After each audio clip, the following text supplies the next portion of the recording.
धर्म की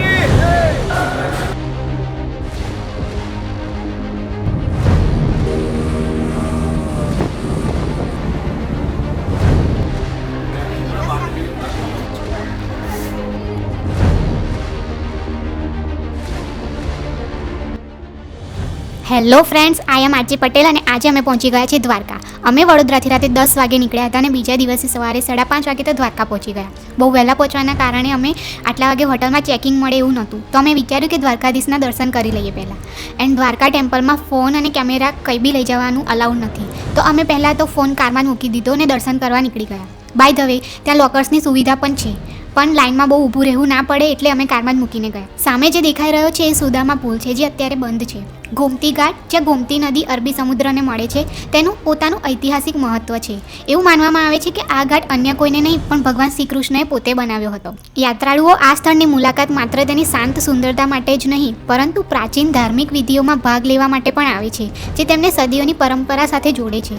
and ભૂલમાંથી mummy એમનો ફોન જોડે લઈને આવ્યા તો લોકરમાં મૂકવા જવું પડ્યું હતું. તો દર્શન કર્યા પછી અમે ગયા ગોમતી ઘાટ. આ ફૂટેજીસ મમ્મીના ફોનની છે. એન્ડ હવે આ ડ્રોન ફૂટેજીસ, આઈ નો અમારી પાસે ડ્રોન તો નથી, પણ મને હેલ્પ કરી ડીકે ડ્રોનવાલાએ, જે અમને રામેશ્વરમાં મળ્યા હતા. રામેશ્વરનો વિડીયો ઉપર આઈ બટન પર ક્લિક કરશો તો મળી જશે. તો થેન્ક્સ ટુ ડીકે ડ્રોનવાલા, જેમને મને દ્વારકાનો એક અલગ જ અંદાજ દેખાડ્યો. એમના ડ્રોન શૂટ્સ બહુ જોરદાર હોય છે. You can check there Instagram, link is in the description box. અમારી યાત્રા દ્વારકાના હૃદયથી શરૂ થાય છે. દ્વારકાધીશ મંદિર, એવું માનવામાં આવે છે કે આ પવિત્ર મંદિર 2500 વર્ષ પહેલાં ભગવાન શ્રી કૃષ્ણના પૌત્ર દ્વારા બનાવવામાં આવ્યું હતું. સદીઓથી તે સમયની કસોટી સામે ટકી રહ્યું છે અને આજે ભક્તિના પ્રતીક તરીકે ઊભું છે. એના પછી અમે પહોંચી ગયા અમારી હોટલમાં ચેકિંગ કરવા માટે. અહીં પણ અમને ભગવાન શ્રી કૃષ્ણની મસ્ત મૂર્તિ દેખાઈ. અમે બહુ વહેલા હતા, 8 વાગ્યાના પહોંચી ગયા હતા. એન્ડ વીકેન્ડના લીધે અર્લી ચેકિંગ પણ નહોતું મળી રહ્યું. સો અમે બ્રેકફાસ્ટ કરવા ગયા. એમાં હતા પૌવા, પૂરી ભાજી એન્ડ બ્રેડ બટર એન્ડ ચા કોફી.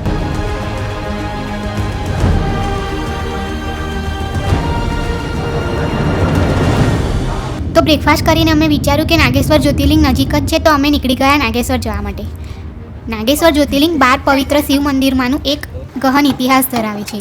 મંદિર હજારો વર્ષ જૂનું હોવાનું માનવામાં આવે છે. તેના મૂળ ભગવાન શિવની દંતકથાઓ સાથે જોડાયેલા છે. યાત્રાળુઓ આશીર્વાદ મેળવવા માટે અને આસપાસના વાતાવરણમાં ફેલાયેલી દેવી ઉર્જાના સાક્ષી બનવા અહીં આવે છે.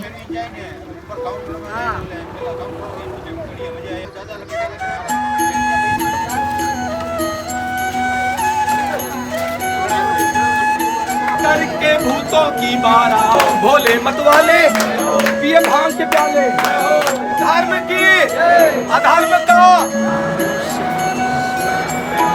અમે લીધી પૂજાની થાળી, તો અમને શિવલિંગની પૂજા કરવા મળી.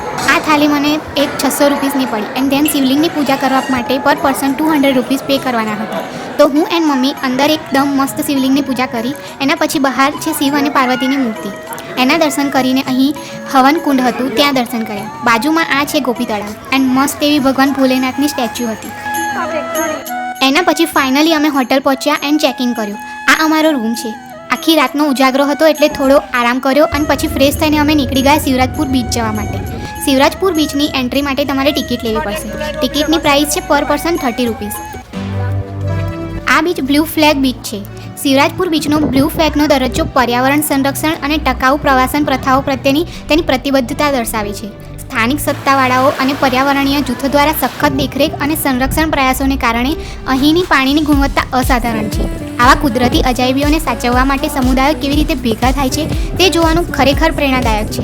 પરંતુ તેના પર્યાવરણીય વખાણ ઉપરાંત શિવરાજપુર બીચ મુલાકાતીઓને તેના સૌથી શુદ્ધ સ્વરૂપમાં આરામ કરવાની અને પ્રકૃતિ સાથે જોડાવાની તક આપે છે.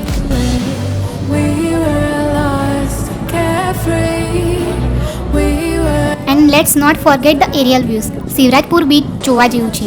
જ્યાં સુધી આંખ જોઈ શકે ત્યાં સુધી વિસ્તરેલી શાંતિ અને કુદરતી સૌંદર્યનું સંપૂર્ણ મિશ્રણ છે.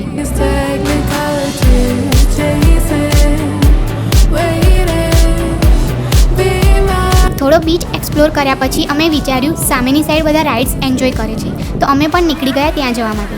બધી રાઇડ્સની પર પર્સન પ્રાઇસ 200 રૂપીસ હતી. બધી જ રાઇડ્સ બહુ ફાસ્ટ ચાલતી હતી, તો બીક લાગતી હતી જોઈને કે બેસે કે ના બેસે.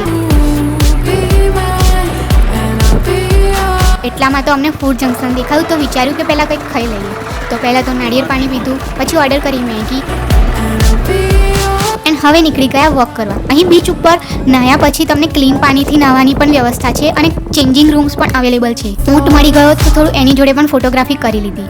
એન્ડ ફાઇનલી અમે વિચાર્યું કે એક રાઈડ એન્જોય કરી લઈએ. તો રાઈડમાં બેસતા પહેલાં અમે લાઈફ જેકેટ પહેરી લીધા. ફ્રેન્ડ્સ, લાઈફ જેકેટ પહેરવું બહુ જ ઇમ્પોર્ટન્ટ છે. સો પ્લીઝ પાણીવાળી કોઈ બી રાઈડ હોય તો પહેર્યા વગર ખોટા સ્ટન્ટ ના કરતા. And then ride starts. Stuck in a dream, want you to see me hiding away these technicalities, chasing. બહુ ફાસ્ટ હતી એન્ડ દરિયાના મોજા પણ બહુ ઉછળતા હતા.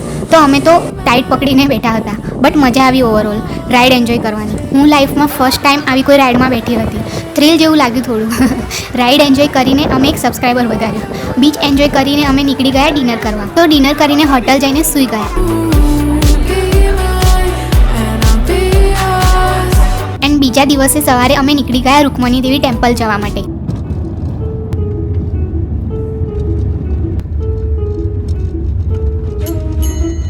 આ મંદિર ભગવાન શ્રી કૃષ્ણની પ્રિય પત્ની રૂકમણીને સમર્પિત છે.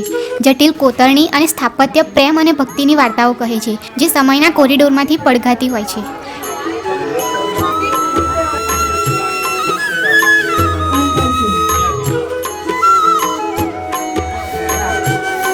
એના પછી અમે નીકળી ગયા ભડકેશ્વર મહાદેવ ટેમ્પલ જોવા માટે, જે દરિયા કિનારે આવેલું છે. લગભગ 5000 વર્ષ પહેલાં અરબી સમુદ્રમાં એક શિવલિંગ પ્રગટ થયું હતું, જેને આજે આપણે શ્રી ભડકેશ્વર મહાદેવ તરીકે ઓળખીએ છીએ. જૂન જુલાઈ મહિનામાં સમુદ્ર પોતે જ શિવલિંગનો અભિષેક કરે છે અને થોડા સમય માટે આ મંદિર સમુદ્રનો ભાગ બની જાય છે.